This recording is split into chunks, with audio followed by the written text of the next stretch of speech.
Here's a question. As we approach our 250th, is it possible for us to turn around our education to restore civic leadership and enjoy summer vacation with our family all at the same time? Well, Mount Titano Media says yes. This is the book for our 250th and for all ages, Finding Our Words, Words That Made America. This collection of the greatest speeches delivered in American history, many almost entirely forgotten, displays those very words that defined and can still drive the American mission. And now you can take them anywhere this summer with the Audible edition.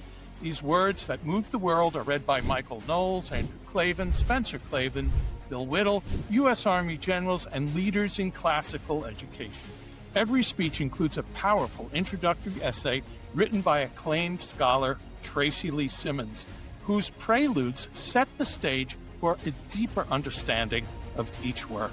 Mount Titano Media publishes single works and compilations of the greatest works of Western civilization for education at all levels and for independent lovers of learning and culture. Finding Our Words, Words That Made America, a great book for our 250th and always, is available now in paperback, hardcover, Kindle, Audible, and even in Spanish. Get your copies at Amazon and on the Mount Titano Media website. That's Mount Titano, Titano, MountTitanomedia.com. Visit www.mounttitanomedia.com. Hello, this is Victor Davis Hanson for the Daily Signal. We're watching a modern-day French revolutionary-like takeover of the Democratic Party.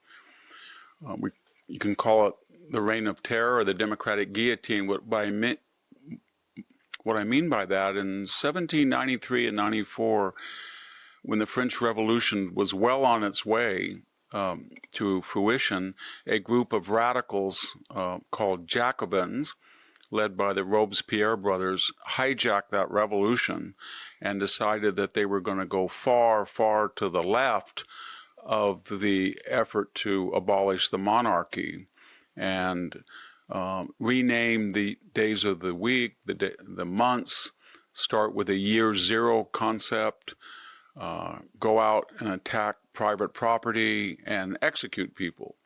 Now, I don't think the Democratic Socialists are going to do that, but their takeover is similar to the Jacobin takeover.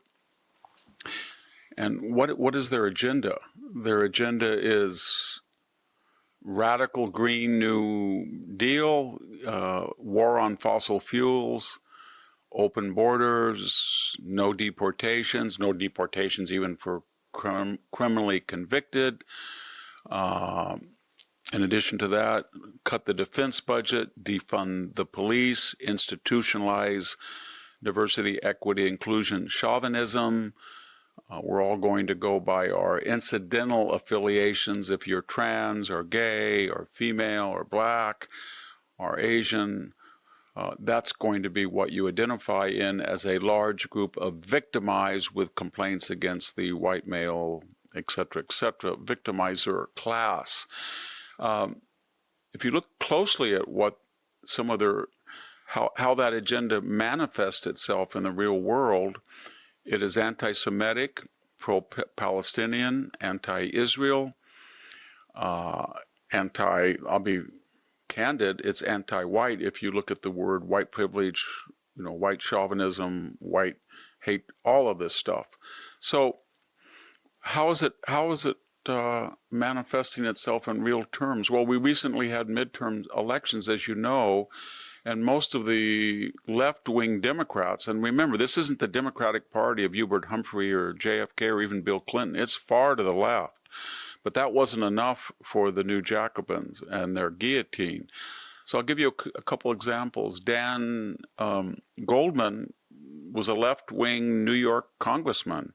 He's famous for being probably the most recognized Trump hater in the House of Representatives. He got completely wiped out by Brad Lander, who was a declared Democratic socialist, but his agenda was complete divorce from Israel, basically pro-Hamas, and confiscations in cases of private property, wealth taxes on unearned income or unrealized profits. And this pattern keeps repeating itself. We've seen the candidacy of Graham Plattner in Maine, the one of Mr. Tellerico in Texas, Mr. El Said in Michigan, and the result is it's got the original revolutionaries scared to death, and they are moving as fast as they can away from the people that they used to court. So the Nancy Pelosi endorsement, the Chuck Schumer endorsement, even the Hakeem Jeffries endorsement is no longer coveted. In fact, they don't want any part of it. Elisa Slotkin, the newly minted senator in Michigan, who begged them all to come in, and she won a very close race against the Republican Mike Rogers last time around, she says we have to move on. She doesn't want their endorsement anymore. No one wants their endorsement.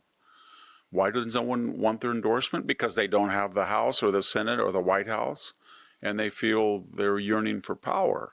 And they want to get in there and institutionalize their power by insisting we never have voter IDs. We go to completely mail-in balloting. We pack the court. We get rid of the filibuster if they don't win the Senate, of course.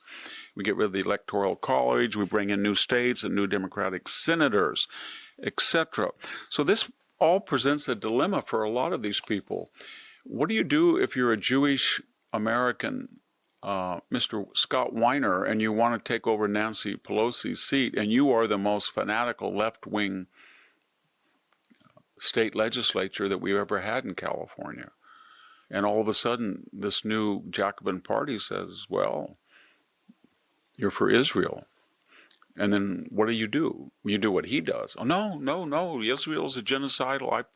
Mea culpa, mea culpa, mea culpa.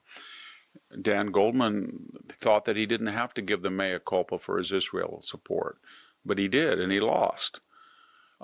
His opponent was Jewish, but unlike Mr. Goldman, he said that he had nothing to do with Israel. He didn't like it. Got to remember that it's emerging from these socialist Jacobins that their main interest, besides confiscation of property and redistribution of wealth, is a deep hatred of Israel.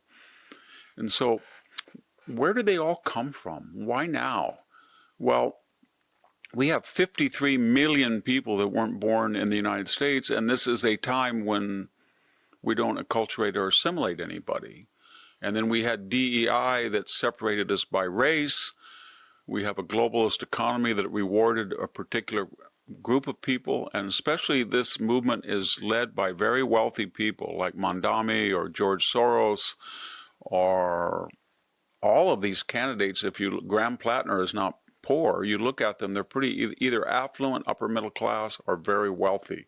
And their constituency are illegal immigrants, immigrants in general, the poor who they promise lavish entitlements, and the disaffected middle-class kids that bought the line they had to go to college, ran up $1.8 trillion in debt and can't get a job, and they blame somebody other than their own poor choices.